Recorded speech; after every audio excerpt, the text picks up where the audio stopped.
Dahil po sa tulong ng Iglesia ni Cristo,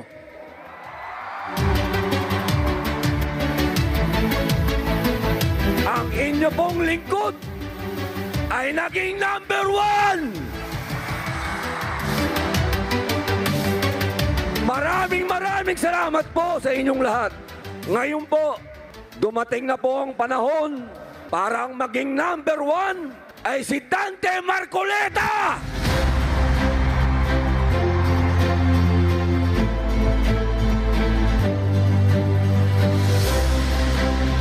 Ito pong gabing ito, hindi ko na po kailangang kumbinsihin kayong lahat. Sapagkat alam ko, lahat ng nandito at sa buong Pilipinas at sa buong mundo, lahat tayo Dante Marcoleta. Ang nais ko po,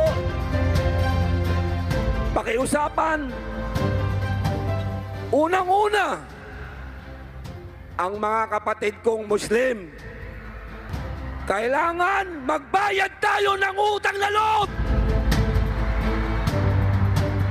Kailangan si Dante Marcoleta maging number 1! Sa tulong,